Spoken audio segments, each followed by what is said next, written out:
Buenos días. Creo que ya me estáis viendo. Perdonadme por estos minutos de retraso.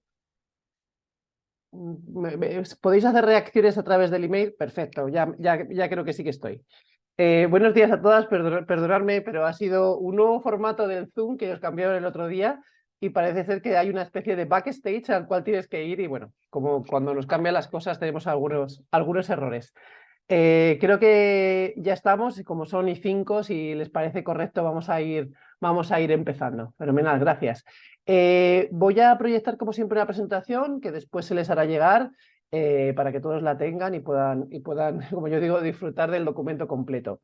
Lo primero es muchísimas gracias a todos por estar aquí. Yo soy Laura Sanz, soy la responsable del Departamento de Asesoría Medioambiental de Safety Clean y bueno, supongo que algunos de ustedes ya son asiduos a nuestros webinares. Hacemos webinares cada cierto tiempo o cada vez que creemos que hay una novedad legal que ustedes deben de compartir. Y esta que vamos a hacer viene provocada porque salió el decreto de envases, como todos bien sabemos, a finales del año 2022 y justamente ha sacado, a finales de agosto, sacó el Ministerio un documento de preguntas frecuentes para resolver las dudas que todos ustedes tenían de este Real Decreto.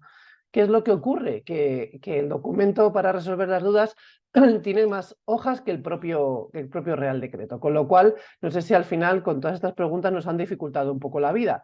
Lo que vamos a intentar un poco en el día de hoy es recopilar todas esas preguntas, ver las respuestas que ha dado el Ministerio a esas preguntas, que en muchos casos eran las preguntas que ustedes siempre nos hacían en las webinares, y bueno, pues ver a ver si damos un poquito de luz a todo este Real Decreto. Claro, no voy a empezar de cero haciendo las preguntas, sino que les voy a dar un par de pinceladas del Real Decreto, de ciertas obligaciones para que ustedes se puedan ir introduciendo. Ya de primeras les pido perdón porque va a ser una webinar un poco más de letras, más tediosa, e intentaré hacerla todo lo amena posible. Y como ustedes bien saben, al final de la webinar haremos un turno de preguntas y ustedes nos pueden preguntar lo que necesiten e intentaremos darles solución. ¿Vale? Entonces, bueno, voy a compartir mi pantalla y les voy a poner la presentación y comenzamos.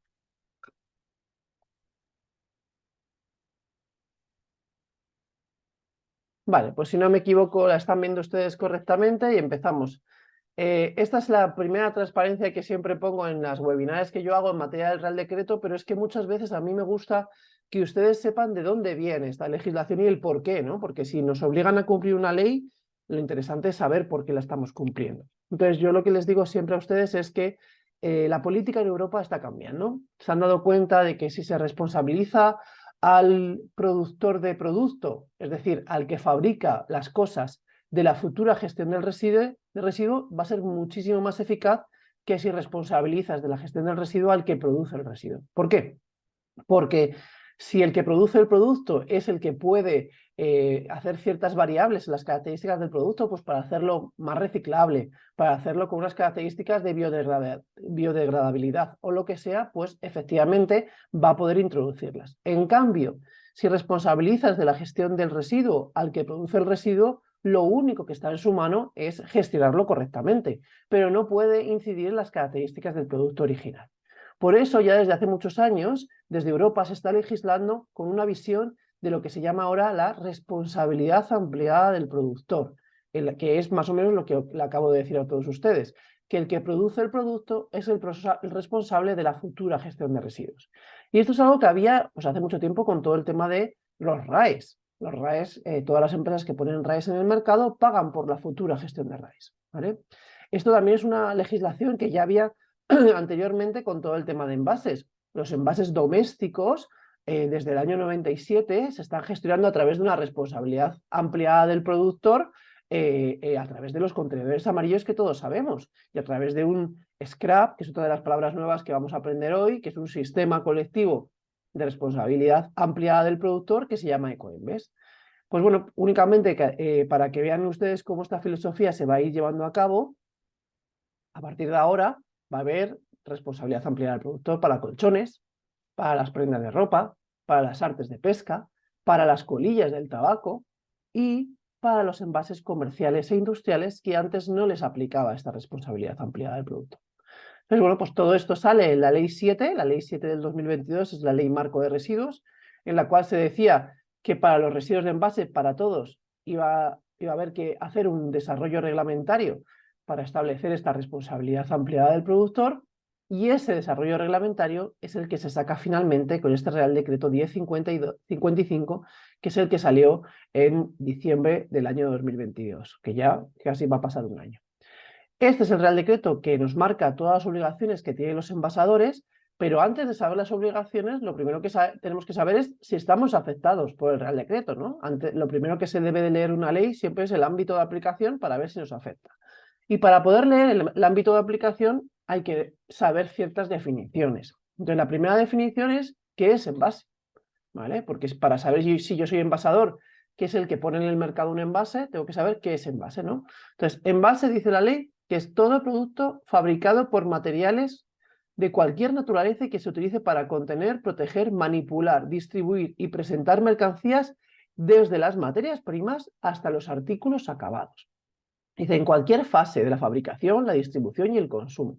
Es decir, que envase no solamente es, bueno, para los que ya me han visto en otros webinars, yo siempre pongo muchos ejemplos con las pinturas, pero es que creo que son muy visuales. Entonces, envase no solamente es el envase de la pintura, que nosotros lo entendemos, sino que envase también es la etiqueta que lleva la lata de pintura, envase también sería el asa, envase sería la caja donde van todas las latas, envase sería el precinto de la caja, la etiqueta de la caja, el palet sobre el que van las cajas, el film transparente sobre el que se pone para recubrir el palet, la etiqueta que va sobre el film, o incluso si tuvieran cinchas o cantoneras, también sería envase. Con lo cual, la amplitud de lo que es un envase hace que yo creo que realmente en España casi todas las empresas son envasadoras, a no ser que solamente hagan una labor de servicio. Por ejemplo, una empresa de limpieza, pues efectivamente no es envasadora. Pero el resto sí que van a ser envasadores. Y la ley dice que esta legislación aplica a los envasadores, como acabamos de decir, son los que ponen en el mercado envases, exceptuando los residuos, con lo cual los envases que llevan residuos no están aplicados a esta legislación, y que se pongan, y eso es importante, en el territorio español. ¿Vale? ¿Por qué? Porque si ustedes son una empresa que lo que se dedica es a hacer exportación, pues efectivamente no tienen que cumplir esta legislación. Ustedes tendrán que cumplir otra legislación. Solamente como apunte, esta ley, este Real Decreto 1055 viene de una directiva, que significa que todos los Estados miembros de la Unión Europea tienen que traducirla a su idioma, con lo cual todos los Estados miembros van a tener una legislación semejante y están todos ellos más o menos, pues un poco menos que España o un poco más que España. Están todos en este momento de acaba de salir la ley, estamos estableciéndolo todo, con lo cual si ustedes son empresas que se dedican a exportar a otros países, tendrán que informarse de la legislación de otros países, ¿vale? Entonces, bueno, voy a ir a la siguiente transparencia para que, bueno, vean un poco qué es lo que es envase, según dice el Real Decreto, y luego volvemos. Estos son ejemplos claros que dice este documento que les he dicho a ustedes de preguntas frecuentes, que es el objeto de esta webinar de hoy. Es envase, las cajas de dulces, la película o lámina de envoltura de las cajas, las bolsas de envías de catálogos y revistas, con lo cual si aquí hay alguna arte gráfica que sepan que por supuesto todo esto también es envase, los moldes de repostería vendidos como con piezas de repostería, los rollos, tubos y cilindros alrededor de los cuales se enrolla un material flexible, es decir, aquí afectaría toda la parte de doméstico de los papeles higiénicos, pero también afectaría los rollos de etiquetas de las empresas que fabrican etiquetas. Las macetas, siempre y cuando estén destinadas a utilizarse en el punto de venta, las botellas de vidrio para soluciones inyectables, es decir, hasta los viales inyectables de los medicamentos también, los ejes porta-CDs, las perchas de las prendas de vestir. Es decir, si nos venden un artículo con una percha, esa percha también es envase. Las cajas de cerillas, los sistemas de barreras estériles, como bolsas o bandejas o materiales necesarios para preparar la esterilidad de un producto. Las cápsulas para las máquinas de bebidas, por ejemplo, el café, cacao, leche, que quedarán vacías después de su uso, es decir, las típicas cápsulas de Nespresso, ¿no? Las botellas de acero recargable, que son de gas, pues el típico gas de oxígeno, de acetileno, también lo es. También todos los envases que contengan aerosoles. También son envases las bolsas de papel o plástico destinados en el punto de venta, los platos y vasos desechables, las películas y láminas de envolver. Bueno, estáis viendo aquí una gran listado. Pero importante, quiero reseñar. Las etiquetas colgadas directamente del producto, es decir, las etiquetas que ustedes cuelgan de los productos o las pegan, también serán. Cualquier parte de los envases. Bueno, como curiosidad, los cepillos de rímel, si forman parte del cierre, las etiquetas, las grapas, las fundas de plástico, Entonces, bueno, yo supongo que estarán aquí llamándose las manos a la cabeza y, Dios mío, ¿todo esto es envase? Sí. Y incluso es envase las eslingas, los flejes metálicos, plásticos y de poliéster y las bridas que se utilizan en el transporte. Todos estos ejemplos que ha puesto el Ministerio, el documento de preguntas, son ejemplos porque ha habido preguntas sobre ellos, ¿vale? Porque eran cosas extrañas. Entonces, que sepan ustedes que todo esto es envase. Y fíjese, una de las preguntas que nosotros hemos hecho bastantes, que eran sobre el recuadro que encima lo han puesto en azul dentro del Real Decreto, que es, hay que tener en cuenta que el reenvasado o embalaje también tiene consideración de envases, así como otros elementos auxiliares como eslingas, tacos de madera que se utilizan, por ejemplo, para separar cristales o separar estructuras metálicas. Es decir, que las empresas de transporte, si hacen un cierto reenvasado de las mercancías porque tienen ese servicio contratado o porque se rompen ciertas mercancías y hay veces que hay que reenvasar, también serán envasadores. Con lo cual, ustedes sepan que todas estas empresas que pongan en el mercado todos estos envases van a ser envasadores. ¿Vale? Una vez que ya nos hemos llevado un poco las manos a la cabeza, ¿no? Y hemos dicho, Dios mío, aquí todo es envase, vamos a ver, pues, qué tipo de envase tenemos, ¿vale? Los envases de este Real Decreto se catalogan como doméstico, comercial e industrial, ¿vale? La definición que decía el Real Decreto, que es la que aparece en esta transparencia, no es muy buena, por eso han tenido que explicarla, y ahora veremos la explicación del Ministerio. Doméstico pone que es envase de productos destinados al uso o consumo por particulares, es decir, que nosotros podríamos ir a una tienda y podríamos llegar a adquirirlos. Esto es lo que es un envase doméstico. Envase comercial es el que está, sin tener la consideración de doméstico, está destinado al uso o consumo del ejercicio de la actividad comercial. Comercios, bares, hoteles, tiendas, esto es lo que sería un comercio. Y industrial es el envase destinado al uso y consumo propio de la actividad industrial. Bien, una cosa importante a la hora de catalogar los envases. Vamos de arriba a abajo, es decir, lo primero hay que saber que no es doméstico, hay que descartarlo. Es decir, que si en ningún caso nuestro envase puede ir al particular, no es doméstico. Siguiente, que puede ir a un comercio, es comercial. Que no hay ninguna posibilidad de que vaya a un comercio, pues es el siguiente, que es industrial.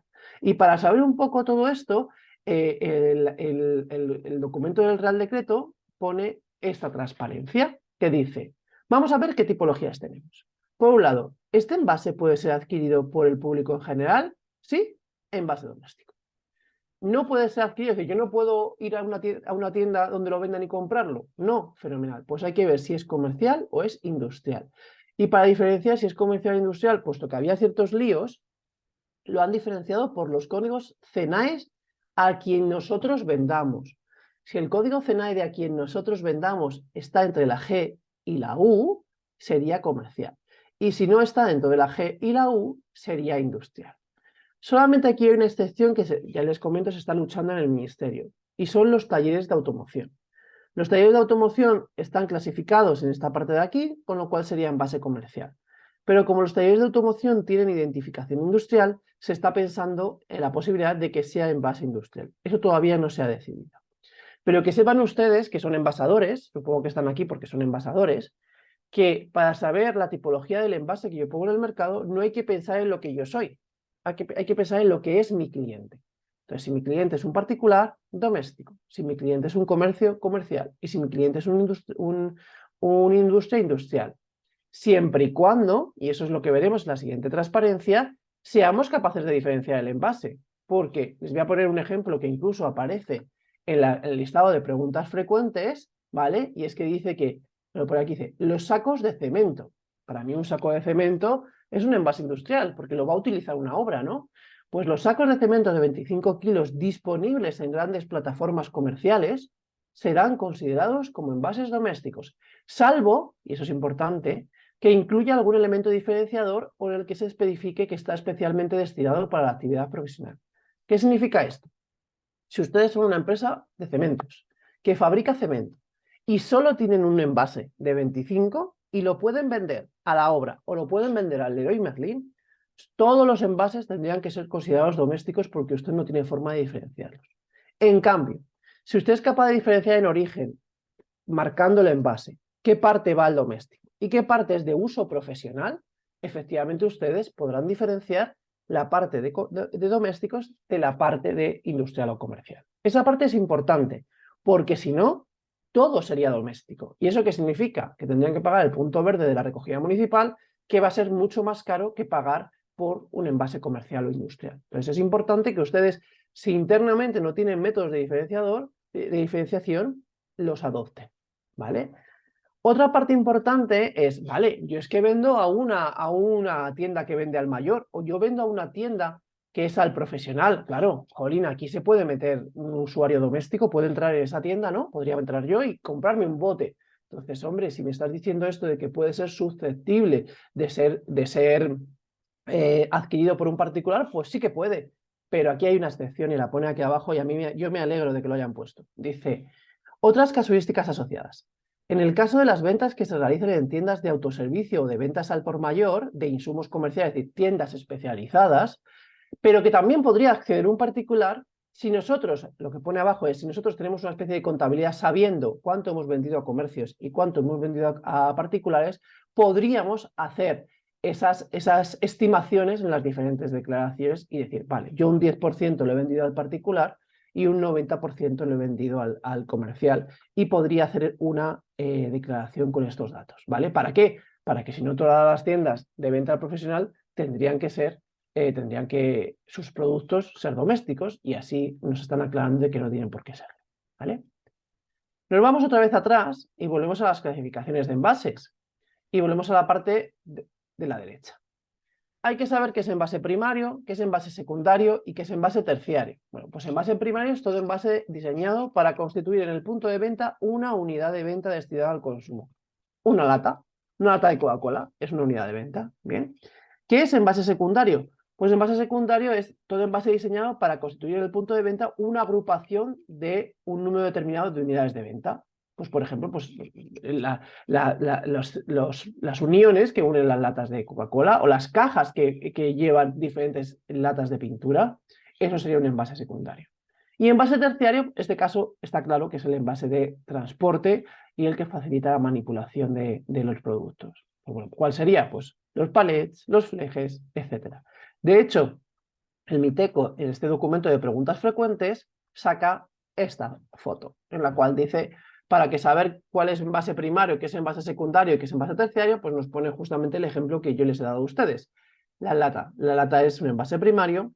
El plástico que une, o tanto sea por arriba como que lo une entero, sería el envase secundario. Y en este caso, el terciario sería la caja de transporte. Entonces, es importante lo que les estoy diciendo a ustedes de qué es envase doméstico, comercial, industrial o qué es envase primario, secundario y terciario, porque cuando hagan el resto de obligaciones que ustedes tienen que hacer, tanto la inscripción como la declaración que luego veremos, tendrán que diferenciar los envases por esto. Con lo cual, yo les insto a que cataloguen todos sus envases. Bueno, ya sabemos más o menos que somos envasadores, ¿no? Por eso estamos aquí. Ya sabemos qué envases ponemos en el mercado. Ya sabemos que son primarios, secundarios, terciarios, domésticos. Ahora vamos a saber qué tenemos que hacer, ¿no? Entonces, lo primero que ustedes saben es que hay que inscribirse. ¿Pero quién tiene que inscribirse? Pues tiene que inscribirse una figura, y es una palabra nueva que a lo mejor ya conocen, que es, tiene que inscribirse los productores de producto, ¿vale? Entonces, dice el Real Decreto que deberán inscribirse los productores de producto o los representantes autorizados en el supuesto regulado en el artículo tal del registro de productores de producto, ¿vale? Es decir, que nos dicen que productor de producto es el envasador, ¿vale? O los representantes autorizados de las empresas extranjeras que pongan envases en el mercado, ¿vale? Es decir, que aquí lo pone, que añade que los productores de producto que estén establecidos en otro Estado miembro o en terceros países y que comercialicen productos en España están obligados a designar una persona o una empresa que haga sus funciones, sea su representante autorizado para hacer sus obligaciones en materia de este Real Decreto. Todos sabemos, o algunos de ustedes, si ya han empezado a hacer todo esto, que la gran mayoría de las empresas extranjeras no están cumpliendo esto. Ahora veremos cómo responde el Ministerio a esta exigencia. Pero nos tiene que quedar claro que los que tienen que inscribirse en este registro, la obligación es para los envasadores que ponen en el mercado de envases en España y para los extranjeros que comercializan productos envasados. Y a todos ellos se les llama productores de producto. En el documento aparece esta imagen que ya aparecía en otra nota aclarativa del Ministerio, pero que aquí un poco da avisos de lo que va a ocurrir. Por un lado, si usted es un envasador en España, tiene que registrarse porque usted es productor de producto. Pero en cambio, si usted es un fabricante en otro país que comercializa en España, un envasador de otro Estado miembro o un importador, es decir, que usted adquiere mercancía de otro país y esa empresa no tiene representante autorizado, pues si tiene representante autorizado, fenomenal. Será este representante autorizado el que haga el registro. Pero si ustedes encuentran que esa empresa que les vende o esa empresa que exporta no está dado de alta o no tiene representante autorizado, serán ustedes mismos los que importan esos productos, los que distribuyen producto extranjero, los que tengan que darse de alta porque se les considera como productores de producto. Y para poder aclarar un poco más todo esto, hay dos respuestas dentro de este documento que son las siguientes. Caso de que el envasador con sede en otro Estado miembro designa a un representante autorizado en España. Es decir, fenomenal. Este es el caso guay, es decir, el que mi proveedor extranjero se va a dar de alta. Entonces, debe designar un representante autorizado en España, ¿vale? Que ese representante autorizado en España será el productor de producto el que va a poder hacer todas las obligaciones legales. Y nos pone un ejemplo, que se lo voy a leer. Una empresa alemana que produce mostaza envasada en cristal y utiliza para su comercialización cajas de cartón que pone en el mercado español, siendo el productor de producto esta empresa alemana. Independientemente de quién la comercialice, esa comercialización sea directamente desde la empresa alemana o haya un distribuidor español. Entonces, esta empresa alemana debe de designar un representante autorizado en España a efecto de cumplir con todas las obligaciones. ¿Vale? Es decir, esa es la obligación, con lo cual si ellos asumen, fenomenal. ¿Cuál es el caso de que no quieren, de que no designan un representante autorizado en España? Pues si esta empresa no ha cumplido previamente con su obligación de nombrar representante autorizado en España, serán los agentes económicos dedicados a la importación o adquisición los que tengan que cumplir estas obligaciones. Es decir, serán ustedes que adquieren o comercialicen ese producto los que tengan que cumplir con todo esto. Y pone un ejemplo, ¿no? Dice, no obstante, se amplía el apartado tanto, dice, si el proveedor ha cumplido con su obligación de inscripción, asignando un representante, si sí que ha cumplido con la parte de antes y ha asignado un representante, en las facturas aparecerá el número del registro que se ha dado por parte del representante. En el caso de que no se haya designado representante y ustedes tengan que asumir por ellos, en las facturas debería aparecer su número. ¿Vale? Hay casos especiales y dice, aunque se dan varias excepciones que se detallan a continuación, que hablan de las marcas de distribución, el encargo de terceros y las plataformas de comercio electrónico. ¿Por qué? Porque dice que cuando los productos envasados puestos en el mercado mediante marcas de distribución, o que lo que llamamos marcas blancas, no se puede identificar al productor de producto, es decir, no se puede identificar al primero que lo fabricó, dice que ejercerá como tal el titular de la marca de distribución con sede en España. ¿Vale? Es decir, en el caso de que nosotros importemos o exportemos algo, lo estemos distribuyendo con nuestra marca en España, si hay posibilidad de determinar quién fue el que lo puso, el que lo fabricó, será él. Pero si no hay posibilidad, será la marca de distribución. De igual forma, puede ser que nosotros seamos envasadores porque lo hacemos por encargo de un tercero. Es decir, hay un tercero que nos da el bote, que nos da la pintura y nos dice que nos encarguemos de llenarlo, ¿vale? Entonces, el que actúa como responsable de la puerta en el mercado es ese tercero que me está pidiendo. Es decir, es el que ejercerá como productor de producto. Yo solamente es el que hago un encargo para él, no el que estoy envasando. Luego también hay un tema de plataformas de comercio electrónico, ¿vale? Puede ser que se introduzcan en el mercado productos envasados procedentes de fuera de España y que el caso este es que, bueno, pues todos sabemos, ¿no? Compramos Amazon, compramos AliExpress, ¿no? Y los diferentes extranjeros no han designado representante autorizado, con lo cual será esta plataforma la que subsidiariamente actúe como productor de producto. Es decir, no sé si, la verdad es que no he llegado yo a este detalle. No sé si AliExpress tiene un representante autorizado en España, pero si no lo tuviera, pues tendría que ser la plataforma de distribución que lo distribuye en España. Es un mal ejemplo porque AliExpress yo creo que sí que tiene, pero bueno, creo que han entendido ustedes un poco todo. Bueno, y entonces dices, bueno, fenomenal, y que yo voy a hablar con mis proveedores, voy a ver si mis proveedores extranjeros han designado representante autorizado o no, pero cómo tienen que hacerlo, voy a explicárselo, dime cómo deberían hacerlo. Entonces, el ministerio pone esta pregunta y bueno, hace un ejemplo. Dice, una empresa A que no tiene sede social en España, pero que quiere registrarse como productor de producto, ¿cómo debe hacerlo? ¿Qué debería hacer una empresa extranjera que no tiene sede en España? Pues lo primero es que para poder hacer los trámites hay que tener un NIF español.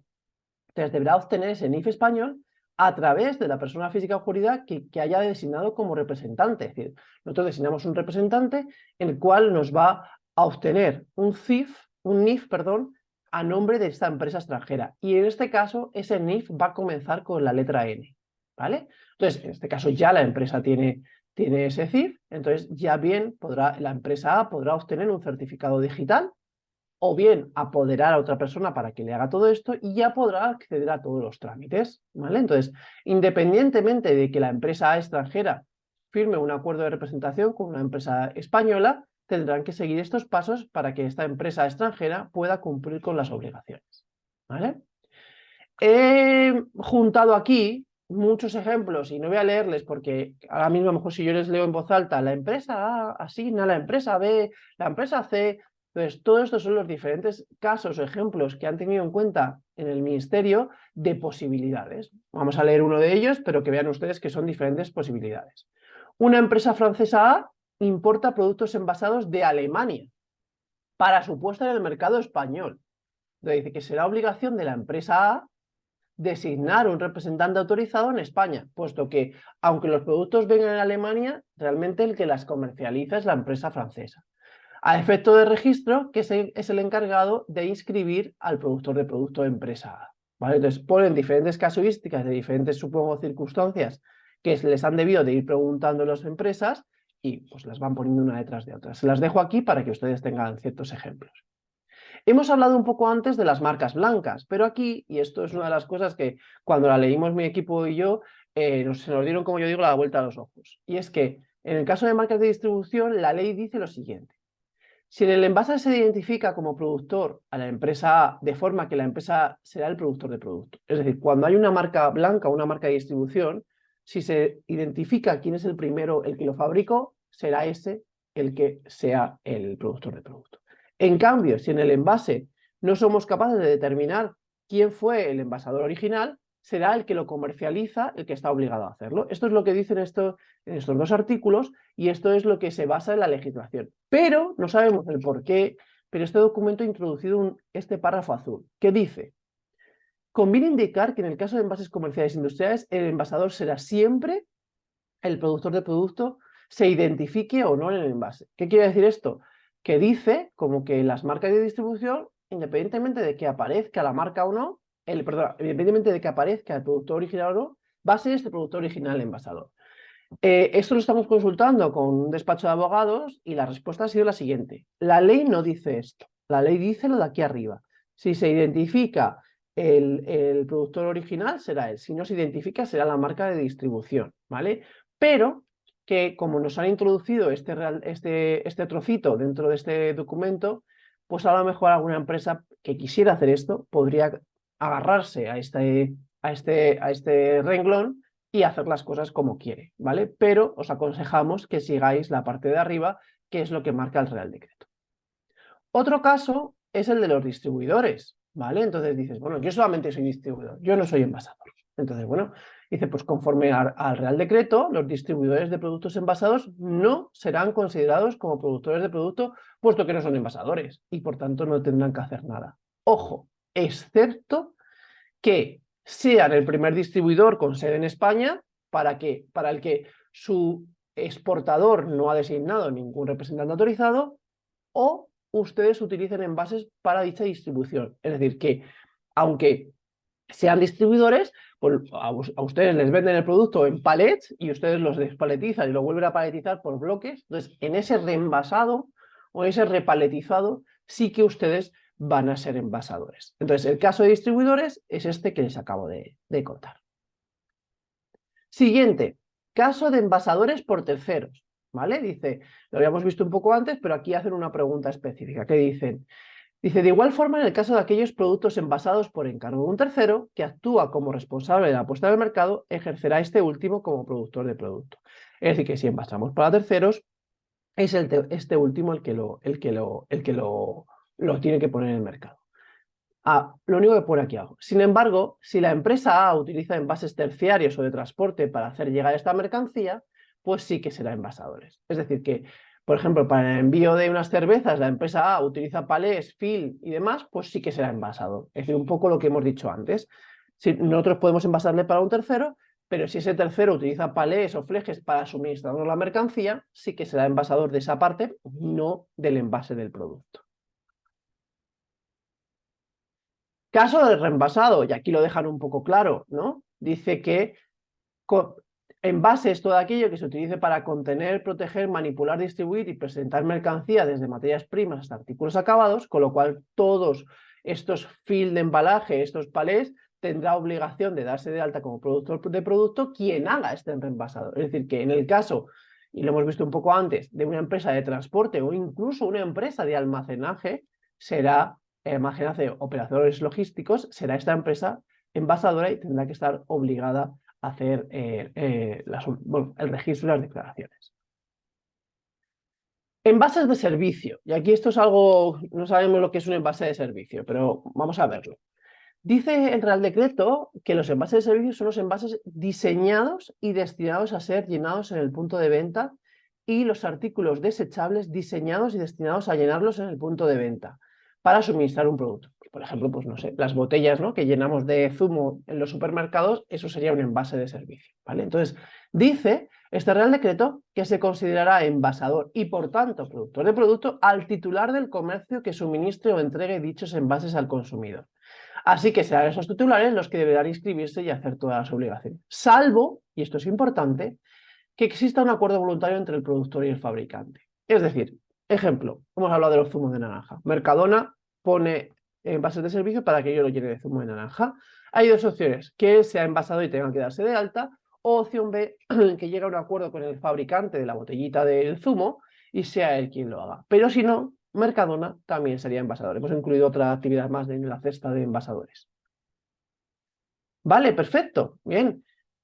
Todas estas son las obligaciones y hemos dicho que el que está obligado a hacer todo esto es el envasador, ¿vale? Es el productor de producto. Pero aquí nos abren una puerta a que el fabricante del envase pueda asumir por nosotros, por los envasadores, las obligaciones. Es decir, que puede ser que si yo llego a un acuerdo con mi fabricante de envases, es decir, yo soy una fábrica de pinturas, y yo llego a un acuerdo con el fabricante de la lata de pintura, con el fabricante de la caja de cartón, con el fabricante de todos mis envases, puede ser que yo no tenga que hacer nada, porque como van a hacerlo ellos por mí, yo no tenga que hacer nada. Vale, ¿cuándo puede ocurrir esto? Solamente puede ocurrir, no puede ocurrir en envases domésticos, solamente puede ocurrir en envases comerciales y en envases industriales. Envases industriales en todos y envases comerciales especifica el Real Decreto que solamente para las actividades agrarias, silvícolas, pesqueras y acuícolas, ¿vale? Entonces, estas actividades comerciales y todas las industriales podrán hacer un acuerdo voluntario, como pone aquí, en el caso existir un acuerdo voluntario, y por tanto será el fabricante el que asuma la responsabilidad ampliada del productor. Y no solamente asuma el fabricante eso, sino que puede llegar a asumir también las obligaciones de inscripción y declaración. En el caso de que mis clientes, que serán los envasadores, pongan en el mercado menos de 50 toneladas. A ver, un ejemplo. Yo soy una fábrica de pinturas, soy envasadora, pero llega un acuerdo voluntario con todos mis fabricantes de envases. Y yo pongo en el mercado menos de 50 toneladas al año, yo no tendré que hacer nada de nada de nada, porque mi inscripción y mis declaraciones las harán los fabricantes por mí. En cambio, si aunque ocurra todo esto y yo pongo en el mercado más de 50 toneladas, sí que tendré estas obligaciones. Vale. Vale, puede ser que alguno de ustedes que están aquí sea un fabricante, ¿no? Entonces, si usted es un fabricante, pues quiere hacer esto, ¿no? Porque puede creer usted que esto es una ventaja competitiva y pueda solucionar la vida a sus envasadores. Pues en el caso de que usted quiera hacerlo, lo que le dicen es que si usted quiere hacer esto, hay un procedimiento específico cuando vaya a hacer su inscripción y cuando vaya a hacer su declaración, que debe de adjuntar un Excel, ¿vale?, con los acuerdos de todas las empresas a las cuales usted va a representar, ¿vale? Entonces hay un trámite específico que se llama documento de descripción del procedimiento tal, dice información de las empresas de menos de 50 toneladas a las cuales yo voy a hacerle las cosas, ¿vale? Entonces es importante que si ustedes son envasadores y su fabricante va a hacerlo por ustedes, incluyan su acuerdo aquí. Y si usted es fabricante, es importante que lo haga, porque si no, si usted únicamente hace la declaración, pone 1000 toneladas, pero no identifica de quién es, pues entonces van a poder ir a sus clientes a reclamarles las obligaciones porque no aparece, ¿vale? Entonces, bueno, En el ejemplo, bueno, este documento de preguntas frecuentes, no sé si les he dicho, tiene ciento y muchas hojas, pero al final del todo hace ejemplos. Entonces, todo esto aparece un poco en el ejemplo 1, ¿vale? Es decir, que te preguntan que si hay algún modelo de documento para efectuar un acuerdo voluntario entre las partes. Aparece el ejemplo 1, en el cual, aparte de decir cómo podría ser este acuerdo voluntario, explican un poquito más lo que yo les he contado a ustedes de qué es lo que deben de cumplimentar adicional los fabricantes para poder representar a estas empresas, que son estos documentos que aparecen tal cual en esta pantalla. ¿Vale? Bueno, creo que hasta aquí, bueno, nos ha quedado claro que casi todos somos envasadores, nos ha quedado claro que casi todo es envase, sabemos ya qué tipologías de envase hay y sabemos quién tiene que hacer las obligaciones, es decir, quién es el productor de producto y las diferentes posibilidades que hay, ¿no? Que sea el exportador, el importador, el envasador, el fabricante. Vale, una vez que ya hemos identificado quién va a hacerlo, vamos a ver qué hay que hacer, ¿vale? Entonces, bueno, yo pongo esta transparencia para que vean ustedes una detrás de la otra cuáles son las obligaciones que tiene un productor de producto, un envasador. La primera obligación es darse de alta, ¿vale? Esta obligación es una obligación que era del 29 de marzo, se fue ampliando y al final se ha quedado abierta para siempre. ¿Por qué? Primeramente porque ustedes puede ser que necesiten modificarla y segundo porque, bueno, podrá haber empresas que se den de alta el año que viene, ¿vale? Lo único que dice esta ley es que para hacer el resto de obligaciones usted tiene que estar dado de alta. Entonces, si la primera obligación, la siguiente obligación, perdón, que les toca a ustedes es hacer las declaraciones y la siguiente plazo acaba el 30 de noviembre, ustedes para poder hacer eso tendrán que estar dados de alta. Con lo cual, quédense ustedes, el 31 de octubre, quédense ustedes con la fecha del 31 de octubre como fecha tope para darse de alta como productores, ¿vale? La siguiente obligación, que es la tercera, es que ustedes tienen que hacer declaraciones anuales todos los años con los datos de los envases puestos en el mercado el año anterior. Pero este año el Ministerio quiere un doble reporting. Quieren que ustedes les den los datos del 21 y los del 22. Y han ido cambiando los plazos, los han vuelto un poco locos, pero yo les voy a decir yo ahora las fechas exactas. Tienen que ustedes hacer la declaración del 22 hasta el 31 de octubre. Y luego la del 21 han abierto un plazo excepcional del 1 de noviembre al 30 de noviembre. Los que ya se dieron de alta y no pudieron hacer esta declaración han podido comprobar que el Ministerio les ha mandado un requerimiento. El Ministerio ha mandado 30.000 requerimientos de forma muy sencilla. Y el Ministerio nos ha dicho pues que tienen un poco fichadas a todas las empresas. Entonces, que en el caso de que no se cumplan, a finales de año mandarán requerimientos con sanciones y va a ser muy sencillo enviarlos. Entonces, yo les digo que hagan ustedes las declaraciones lo mejor que puedan, es decir, intenten ajustarse a las necesidades, pero las hagan, porque si no pueden ser objeto de sanciones. La siguiente obligación es que ustedes tienen que cumplir con la famosa que les he dicho al principio, responsabilidad ampliada del productor. En esto consiste toda esta ley. Y esa responsabilidad ampliada del productor la podrán cumplir de manera individual o colectiva. Luego lo veremos. También tienen ustedes obligaciones de objetivos de prevención y reciclado, de reutilización. En el caso de que ustedes superen ciertas toneladas, tendrán la obligación de hacer planes empresariales de prevención.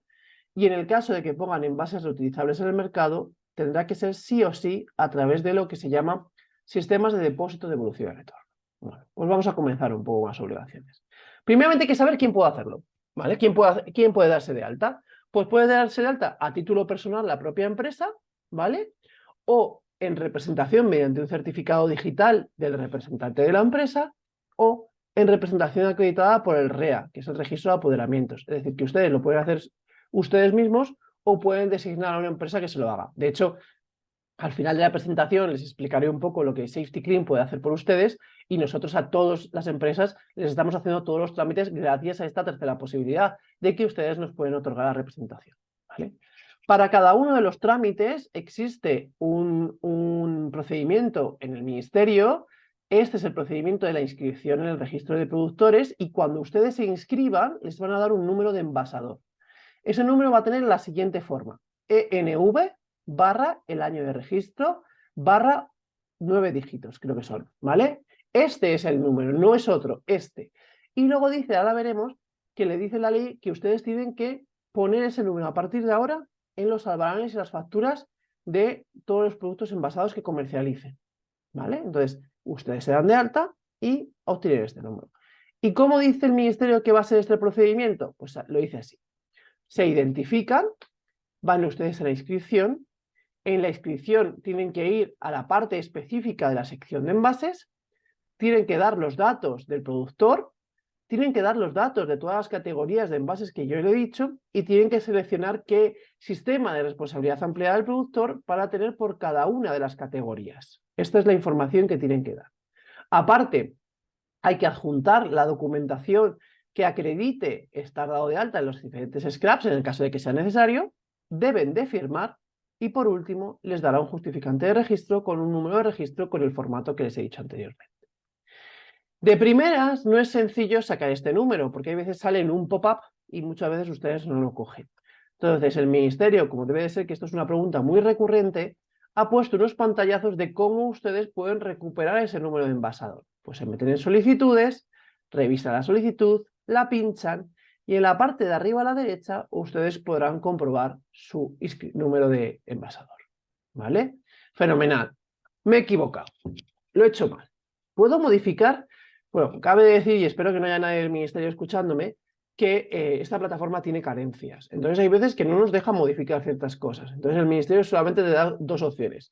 Si te has equivocado, pues lo dejas como tal y cuando tengas que hacer las declaraciones lo pones a 0 o te das de baja. Entonces si te das de baja y te das de alta, vuelves a tener otra vez otro número nuevo. Entonces creo que es un poco de lío. De hecho, hay ciertas cosas como el scrap, que por ahora hay algunos que no están constituidos, o la posibilidad que ustedes tienen de cambiar de scrap cada año si quieren, que no es una de las posibilidades que permite modificar esta inscripción. Con lo cual creo que en la inscripción van a quedar 75 millones de campos vacíos cada año porque va a haber que hacer modificaciones. Pero bueno, en conclusión, que efectivamente que les dejan modificar, que les dejan ampliar y que en el caso de que ustedes se hayan equivocado, pues les dejan dar de baja, ¿vale? Una de las preguntas más recurridas que ustedes en todas las webinars hacían, y yo supongo que el ministerio estaba harto y por eso lo ha sacado, es ¿desde cuándo tengo que incluir en mis facturas el número de envasador? Pues aquí lo responde tal. Desde su puesta en el mercado hasta, perdón, desde el momento en el que se realice la inscripción debe de cumplirse con la obligación de incluir el número de registro en las facturas generadas. O sea, en el momento que ustedes se inscriban y tengan un numerito, yo les digo que vayan hablando con sus departamentos de facturación para que incluyan este número. Otra de las preguntas que ustedes hacían muchísimo es ¿y cómo lo pongo? ¿Dónde lo pongo? ¿Qué frase tengo que poner? Pues aquí no se moja el ministerio, dice que no hay ninguna forma específica, no prefieren nada, sino que solo es necesario incluir el número. No hay que poner ninguna frase, no hay que poner número de envasador a 2 puntos, si ustedes quieren ponerlo, lo pongan. Pero que solamente con incluir el numerito a ellos les vale. Ojo que aquí ponen claramente que esto será objeto de sanción, ¿vale? Vale, importante con el tema de las facturas. Dices, jolines, pues yo es que soy un distribuidor, yo no soy productor de producto, pero yo distribuyo productos de muchos envasadores. A la pregunta que se hizo al ministerio, ¿me estás diciendo que tengo que incluir los números de desenvasadores por cada uno de los artículos envasados que vendo? La respuesta es que sí. ¿Vale? Entonces, el emisor de una factura de productos envasados deberá consignar el número del registro de productor de productos en la misma, sea o no el productor en cuestión. Y aparte de eso, aquí arriba aparece otra frase que es lapidaria, que es ese número de productor debe de aparecer desde su puesta en el mercado hasta los puntos de venta final, ¿vale? O hasta el usuario final para los envases comerciales e industriales. Es decir, que aunque ese envase pase por 75 distribuidores y el envasador original sea el primero, en las 75 facturas hacia abajo tendrán que aparecer el número de envasador del primero. Con lo cual, ojo, porque esto es importante, de que aunque ustedes no sean envasadores, o si ustedes son envasadores, pero también distribuyen, tengan en cuenta esa circunstancia que es importante. Y dirán, bueno, pero yo qué sé si estoy dado de alta, porque yo no lo he hecho, o yo qué sé si mis proveedores están dado de alta, o yo qué sé, pues que sepan que para que todo el mundo sepamos quién está dado de alta, esto lo han hecho público. Yo no estoy muy de acuerdo con que sea tan público, pero hay directamente en la página web del ministerio un acceso a un Excel que por NIF podemos saber quién cumple y quién no cumple. Con lo cual, ya les digo yo a ustedes que si yo fuera un comprador, pues revisaría que mis proveedores cumplan las obligaciones y me metería aquí y vería si cumplen. Y si no cumple, pues a lo mejor elegiría otro. Con lo cual, también este tema es una ventaja comercial para ustedes. Vamos a la siguiente obligación. Vamos a la de la... Si quiere pasar la presentación aquí. a la obligación de la responsabilidad ampliada del productor. Ustedes tendrán que cumplir con la responsabilidad ampliada del productor de manera individual o de manera colectiva. De manera individual, ¿cómo es? Ustedes tendrían que establecer un sistema de recogida de todos los residuos de envase de sus clientes. Lo hacen ustedes, contratan a un gestor y se van a todos sus clientes a recogerlos. O de manera colectiva, que normalmente es lo más sencillo, que es que entre todos ustedes se unen y designan a un scrap, que es el que va a hacerle esa recogida y organización de los envases, ¿vale? Que sepan que a día de hoy sí que existen sistemas de responsabilidad ampliada del productor para envases domésticos, pero no existen para comerciales industriales. De hecho, la ley dice que estas scraps tienen hasta el 31 de diciembre del 23 para darse de alta y hasta el 31 de diciembre del 24 para que les den la autorización. Bien, en el momento que al scrap le den la autorización y ustedes estarán adheridos al scrap, deberán de cambiar una cosa que hicieron en la inscripción, que es que como pusieron que el scrap al cual estaban adheridos aún no estaba constituido, tendrán que cambiar esa descripción. Les dan un mes para hacerlo. Otra de las preguntas que ustedes me hacen mucho y que no está en el ministerio, por supuesto, es que me preguntan, ¿y cuándo tengo que darme de alta en los scraps? Porque los scraps valen dinero. Yo les aconsejaría que lo hicieran antes de finalizar este año. ¿Por qué? Porque los scraps tienen que notificar las cantidades de envases, las tipologías, los envasadores que están con ellos. Y para dimensionar todo esto, tendrán que incluirlo en su autorización, en su solicitud, perdón, que tienen que presentarlo antes de finales de año. Y si no lo hacen, puede ser que ustedes se encuentren a finales del año que viene sin posibilidad de hacer nada. Entonces, yo les aconsejo que lo hagan este año. Pero la obligación legal es que tienen hasta el 31 de diciembre del 24. Lo que sí que les digo, por el conocimiento que tenemos de los scraps, es que en la aportación económica va a ser la misma hora o después, con lo cual no va a ser un tema económico, sino que va a ser un tema de que usted se dé de alta antes o después. Las siguientes obligaciones son las de las declaraciones. Igualmente hay un enlace en el ministerio para hacer tanto la declaración que llamamos ordinaria y la declaración simplificada, ¿vale? Y la pregunta es, ¿y cuándo tengo que hacer cada una? ¿Cuándo me toca a mí? ¿Yo qué tengo que hacer? ¿Ordinaria o simplificada? Bueno, pues a esto le responde el ministerio en esta pregunta, ¿declaración normal o simplificada? Y dice que, ¿quién debe hacer declaración simplificada? Todos aquellos productores de producto que pongan en el mercado menos de 15 toneladas o las plataformas de comercio electrónico, ¿vale? Entonces, ahí queda muy claro. Menos de 15 toneladas, simplificada. Más de 15 toneladas, ordinaria. Y las plataformas, todas tendrían que hacer simplificada. Pero ojo, y aquí lo deja muy claro que también es una cosa que he aprendido yo, es que los productores de producto que introduzcan en el mercado menos de 15 toneladas de envases al año, las plataformas de comercio electrónico, o en el caso previsto en el último párrafo de la definición, el primer distribuidor que lo ponga en el mercado. Y dice que las plataformas de comercio electrónico puede ser que hagan dos cosas, vender como comercio electrónico o importar. Si una plataforma de comercio electrónico entre la suma de lo que pone en el comercio electrónico más lo que importa son menos de 15, podría seguir haciendo la declaración simplificada. Pero si no, tendría que hacer una declaración simplificada por la puesta en el mercado de la plataforma electrónica y otra declaración ordinaria para las importaciones. Esto en el caso de que ustedes sean una empresa de comercio electrónico, bueno, pregúntenos porque creo que es un poco complejo, ¿vale? Pero lo aparece aquí en este ejemplo que pone el ministerio. Otra de las obligaciones que ustedes tienen, como hemos dicho, es que a partir de un cierto toneladas tienen que hacer un plan empresarial de prevención. Esta obligación es una obligación nueva, es una obligación antigua. De hecho, lo que dice es que hay una serie de modificaciones en lo que se llamaba el plan empresarial de prevención.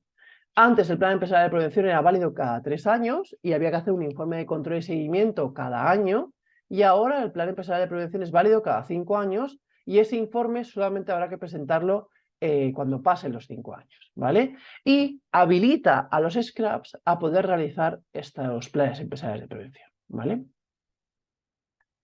Por último, voy a dar una pincelada del tema de los reutilizables, ¿vale? ¿Por qué? Porque hay mucha confusión entre lo que es un reutilizable y lo que no lo es. Para que un envase sea reutilizable tiene que tener, yo digo, dos características. Una, que se haya fabricado como reutilizable, es decir, que el fabricante haya cumplido las normas de un envase reutilizable y que el envasador lo ponga en el mercado como reutilizable. Que para ponerlo en el mercado reutilizable, según dice esta ley, tiene que ser a través de un sistema de depósito, devolución y retorno, que dice que hay que cobrar a los clientes una cantidad por cada unidad en base en concepto de depósito, aceptar la devolución o retorno de los envases usados, entregar los envases reutilizables una vez que finalicen su vida a un gestor autorizado y compensar a los entes locales, y aparte de eso se tendrá que asegurar la trazabilidad de todo esto. Puede ser que muchos de ustedes estén poniendo envases en el mercado reutilizables a través de sistemas de depósito, devolución y retorno, y en esta transparencia yo les ponía, voy a ir un poco para atrás, que un sistema de depósito, devolución y retorno por sí solo no existe. Tiene que estar bajo el paraguas de un SIRAP o bajo el paraguas de un SCRAP. ¿Qué significa esto? Que se lo tienen que decir a su SCRAP para que lo meta dentro de su autorización, o en el caso de que ustedes tengan un circuito muy definido, que ustedes quieran llevar el control de estos envases porque tienen un cierto valor, y ustedes quieran constituir un SIRAP, que es un sistema individual, y en este caso yo sí que les aconsejo y lo veo útil, la hora de constituir un SIRAP, tendrán que hacerlo. Pero ojo, que los plazos de los sistemas de responsabilidad ampliada del productor son los mismos, y como aparecen aquí, si ustedes van a implantar un SIRAP, tendrán que hacer en este caso es comunicación previa, antes del 31 de diciembre del 23. Con lo cual, si ustedes planteense lo que tengan que plantearse, pero o se adhieran a un SCRAP, o si van a tener que constituir un SIRAP, háganlo cuanto antes. ¿Vale? Bueno, aquí vuelvo a ponerles un resumen de todas las obligaciones, que son inscripción, declaraciones, pertenencia a un sistema de responsabilidad, planes empresariales de prevención, cumplimiento de objetivos. ¿Vale? Y como último, siempre lo que hacemos es que nosotros intentamos formarles en las obligaciones legales para que ustedes tengan la posibilidad de hacerlas, pero en el caso de que estos consideren ustedes que es un poco de lío, que no tienen capacidad, pues bueno, decirles únicamente que Safety Clean se está especializando en todo el tema de responsabilidad ampliada del productor. Sabemos perfectamente que esta es una necesidad que ustedes tienen y hemos sacado un pack que lo llamamos pack envases. ¿Qué entra dentro del pack envases? Pues todo lo que les hemos dicho. Entra la inscripción, las diferentes declaraciones que usted tenga que hacer cada año o como tenga que hacerlas, los planes empresariales de prevención en el caso de que les aplique, le buscamos, les hacemos una selección porque hay varios scraps y si no les tocaría a ustedes hablar con cada uno de ellos para saber cuál les conviene, les buscamos los scraps y les damos una paleta para que ustedes elijan. Una vez que han elegido la documentación que tienen que firmar con el scrap, se la facilitamos. Como lo más seguro es que el SCRAP les pida datos, porque les va a pedir datos, y esos datos ya los tenemos nosotros porque hemos hecho esas declaraciones. Nosotros seremos el interlocutor con ese SCRAP para poder presentar toda la información que les pidan, y aparte de eso, consideramos que para hacer todo esto bien y que no se nos escape nada, ya que hemos visto que hay un poco de dudas de qué es envase o qué no es envase, nosotros siempre hacemos una visita a todos nuestros clientes para comprobar los envases, las categorías y demás. Todo esto junto con una línea de atención ambiental ilimitada de todas las dudas que ustedes tienen es lo que hemos considerado que puede ser que ustedes puedan necesitar y le llamamos pack envases. Pues como siempre, después de esta webinar, si ustedes están interesados en hacer un Teams conmigo o con cualquier de mis técnicos para que les expliquemos un poquito más, nosotros estaríamos encantados. Y hasta aquí la webinar de hoy. Espero que les haya resuelto algunas dudas, espero que hayamos aprendido entre todos. Yo he aprendido mucho haciendo esta webinar y les emplazo ahora a las preguntas. No sé si abrimos un poco el turno de preguntas. Voy a ver que hay una de ellas. Voy a dejar de compartir la presentación para que me veáis ya directamente. Me encanta este nuevo Zoom porque, bueno, no me dejó entrar en un principio, pero como han podido ustedes ver, permite hacer reacciones, ¿vale? Entonces, bueno, vemos la pregunta. Bueno, lo primero es que efectivamente sí, la presentación se la vamos a hacer llegar a todos. De hecho, si ustedes es la primera vez que asisten a una webinar nuestra, sabrán que tenemos un canal de YouTube. En ese canal de YouTube tenemos muchas más webinares y nosotros colgaremos este vídeo en ese canal de YouTube. Cuando les enviemos la presentación, les enviaremos también un link a este canal de YouTube, ¿vale? Una pregunta os hace, dice, ¿el cartón para los huevos sería un envase primario o secundario? Porque está en contacto con el producto, pero es también el que agrupa. Ya, pero la unidad de venta es la docena, ¿vale? Entonces, la unidad de venta es la docena de huevos, la caja, la que sea. Entonces, efectivamente, sería envase primario. Otra cuestión es que hubiera, imagínese usted, un pack que me venden 5 docenas una tras de la otra con un cartoncillo que agrupara todas las docenas. Entonces, ese cartoncillo sería secundario, ¿vale? Una pregunta dice, si mis proveedores asumen el registro y están adheridos a un scrap, yo tengo aún así que hacer alguna de estas dos cosas. Sus proveedores, supongo que se refiere a sus proveedores de materias envasadas, ¿vale? Y usted solamente es un distribuidor. Si ese es el caso y sus proveedores son españoles y están dados de alta, usted lo único que tendría que hacer es poner en las facturas los números de envasadores de sus proveedores. En el caso de que usted, como hemos visto, no haga ningún reenvasado. Si usted hace un reenvasado, de esa parte sí que será usted productor de producto y tendrá que hacerlo. Pero si usted no hace reenvasado y sus proveedores están totalmente autorizados, usted no tiene que hacer nada más que poner esos números en las facturas. ¿Vale? Más preguntas. Hoy hay pocas preguntas. Creo que estoy explicando un documento de respuestas y muchas de las preguntas que siempre me estaban haciendo todos ustedes están determinadas en este documento. De todas maneras, por no aburrir a todos los que estamos aquí, en el email que les mande con la presentación pueden hacer las preguntas que ustedes consideren y se las intentaremos resolver. La gran mayoría de los que están aquí son clientes nuestros, ya sean también de asesorías o de otros servicios, con lo cual, bueno, saben que estamos a su disposición para lo que necesiten. Hay una pregunta más. Muchas gracias. Pues muchísimas gracias a todos, gracias por su tiempo y bueno, pues les seguiremos invitando a los diferentes webinares y para que vaya quedando todo esto un poquito más claro. Muchas gracias a todos y que tengan un feliz fin de semana. Gracias.